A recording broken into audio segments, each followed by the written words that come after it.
अब हम बात करते हैं सहारा रेगिस्तान में प्राणी जात और वनस्पति की।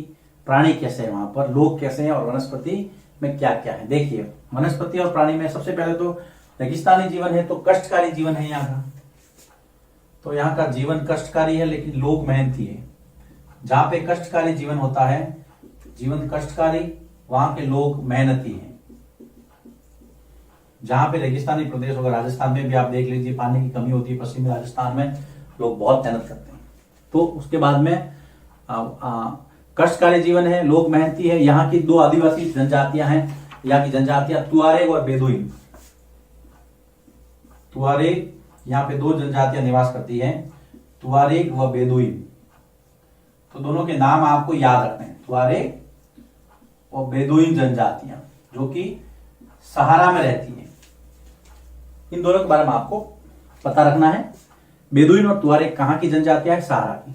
भेड़, बकरी, ऊंट, घोड़े यहाँ पे लोग शौक से पालते हैं। पशुपालन होता है यहाँ पर। भेड़, बकरी, ऊंट, घोड़े पालते हैं लोग। अब किस लिए पालते हैं? ताकि उनकी आजीविका के रूप में वो हेल्प करे। पालते हैं, थे नहीं। इससे इनको आजीविका होती है, इससे इनको दूध भी मिलता है पशुओं से, ऊन भी मिलती है, खाल भी मिलता है।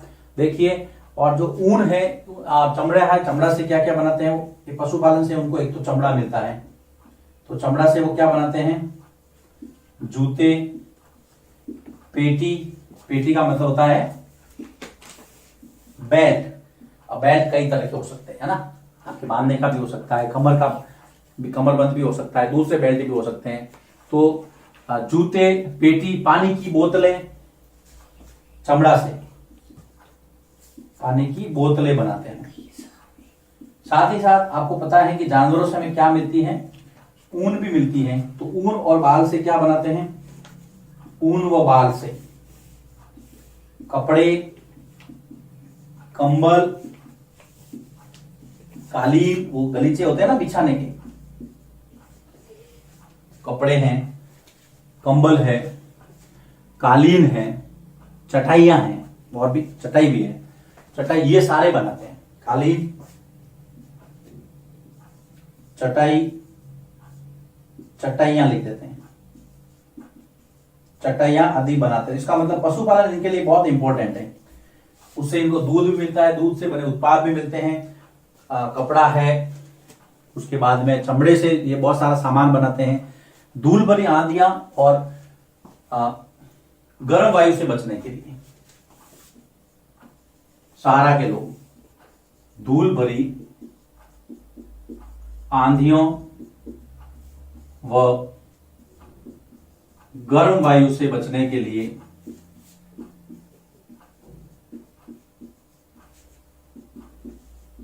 सहारा के लोग क्या पहनते हैं?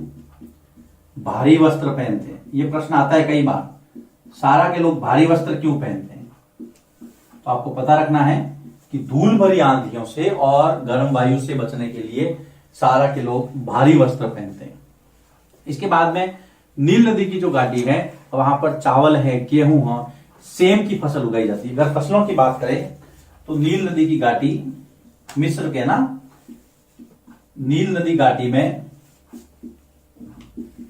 चावल, गेहूं और सेम उगाए जाते हैं, सेम की फसल। और आपको पता होना चाहिए कि मिस्र की जो कपास है वो विश्व भर में प्रसिद्ध है। मिस्र की कपास विश्व प्रसिद्ध है, विश्व में मिस्र की कपास की प्रशंसा की जाती है। उसका जो रेशा होता है वो बहुत अच्छा होता है, फाइन क्वालिटी का फाइबर है इसके अंदर। तो ये भी आपको पता रखना है कौन कौन सी फसलें। और यहाँ पे जो मिस्र है, मिस्र की कपास विश्व भर में फेमस है। इसके अलावा अल्जीरिया, लीबिया, यहां पर तेल की भी खोज हुई है। अल्जीरिया, लीबिया और मिस्र में, अल्जीरिया, लीबिया और मिस्र में, इन देशों के अंदर तेल की खोज से भी इनकी आमदनी पर खासा प्रभाव पड़ा है और ये लोग आर्थिक रूप से मजबूत हुए हैं। अगर पेड़ों में देखें यहां पर तो खजूर के पेड़ सबसे इंपॉर्टेंट है। खजूर के मरुद्यान यहाँ पर देखे जा सकते हैं। खजूर है, फिर एकेशिया जिसको आप बबूल कहते हैं वो है। तो ये सारी यहाँ का पादप जगत है, तो उसमें कोई बड़ी बात नहीं है। खजूर और बबूल ये दो, एकेशिया जिसको कहते हैं आप, वो दो आपको पता रखने हैं। इसके अंदर खजूर तथा एकेशिया, एकेशिया मतलब बबूल, ये कांटेदार जो भी है, जिनकी पत्तियां छोटी होती है और जो मरूद बीज है जिसको आप जीरोफाइट कहते हैं ना, वो यहां पर पाए जाते हैं। तो देखिए वनस्पति हो गई, लोग हो गए, तेल की खोज हो गई। अब हम आगे बढ़ते हैं। यहां पर कुछ खनिज तत्व भी मिले, खनिजों का भी जो भंडार है मिला है, लोहा, फास्फोरस, मैंगनीज, यूरेनियम। तो यहां पे लिखता हूं मैं, यहां से लोहा, फास्फोरस, मैंगनीज और यूरेनियम के भंडार भी मिले हैं। तो ये भी इनके लिए अच्छी बात है, सहारा रेगिस्तान के निवासियों के लिए, कि जो इनकी आजीविका और इनके जीवन स्तर को ऊपर उठाने में इनकी मदद करेगा। वापिस देखिए, सहारा का जो जीवन है वो कष्टकारी है, यहाँ के लोग बहुत मेहनती हैं। यहाँ की दो जनजातियां, तुआरे, बेदुइन, इनके नाम आपको पता रखने हैं।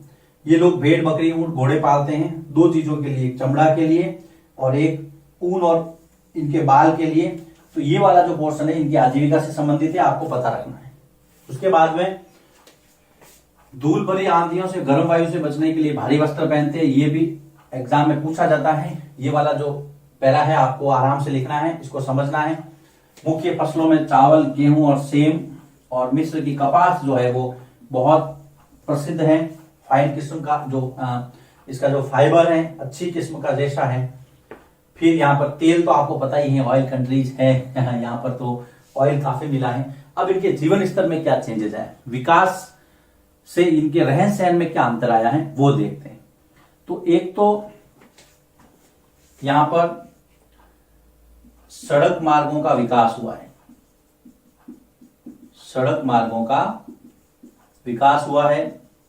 फिर बहुमंजिला इमारतें बनी हैं, और वो भी कांच की। तो बहुमंजिला कांच की इमारतें बनी है, जो ये बताते हैं कि यहां पर डेवलपमेंट हुआ है।